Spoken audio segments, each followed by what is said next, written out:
श्री कृष्ण का मथुरा प्रवेश, रजक वध और माली पर कृपा। व्यास जी कहते हैं, श्री कृष्ण और बलराम अक्रूर के साथ सायंकाल के समय मथुरापुरी में जा पहुंचे। मथुरा को देखकर अक्रूर ने बलराम और श्री कृष्ण से कहा, महापराक्रमी वीरों, अब आप लोग पैदल जाइए, रथ से मैं अकेला ही जाऊंगा। मथुरा में पहुंचकर आप दोनों वसुदेव जी के घर ना जाएं, क्योंकि आप ही के कारण वह बेचारा बूढ़ा कंस के द्वारा सदा अपमानित होता है।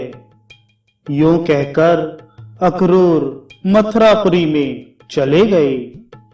राम और श्री कृष्ण भी पुरी में पहुंचकर राजमार्ग पर आ गए। उस समय नगर के सभी स्त्री पुरुष आनंदपूर्ण नेत्रों से उन्हें निहारते थे। वे दोनों वीर तरुण हाथियों की भांति लीला पूर्वक चल रहे थे। घूमते घूमते उन दोनों भाइयों ने कपड़ा रंगने वाले एक रजक को देखा। उससे अपने शरीर के अनुरूप सुंदर वस्त्र मांगे। वह राजा कंस का रजक था।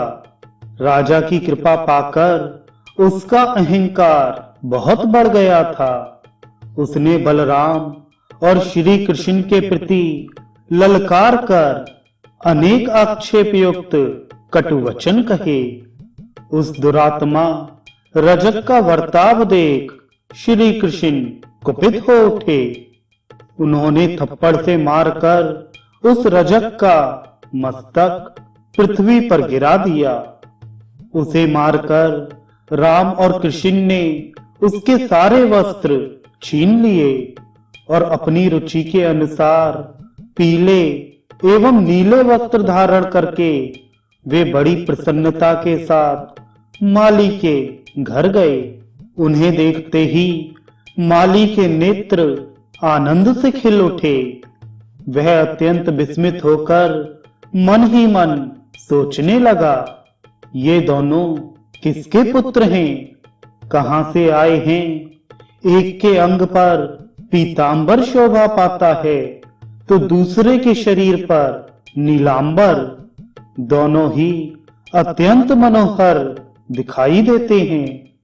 उन्हें देखकर माली ने समझा, दो देवता इस भूतल पर उतरे हैं।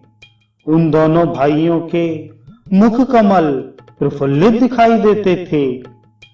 माली ने दोनों हाथ पृथ्वी पर फैलाकर सिर से पृथ्वी का स्पर्श करते हुए साष्टांग प्रणाम किया और कहा, नाथ, आप दोनों बड़ी कृपा करके मेरे घर पधारे हैं।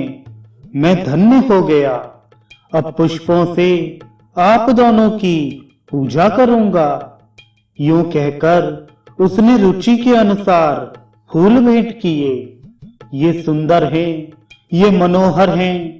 यूं कहते हुए उसने उनके मन में फूलों के प्रति आकर्षण पैदा किया और जो जो उन्हें पसंद आया वह सब दे दिया। प्रायः सभी फूल मनोहर, निर्मल और सुगंधित थे।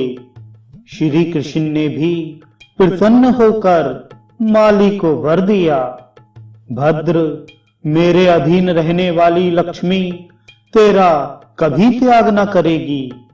सौम्य, तेरे बल और धन की कभी हानि न होगी। जब तक यह पृथ्वी और सूर्य रहेंगे तब तक तेरी पुत्र पौत्र आदि वंश परंपरा कायम रहेगी। तू बहुत से भोग भोग कर अंत में मेरी कृपा से मुझे स्मरण करते हुए दिव्य लोक प्राप्त करेगा।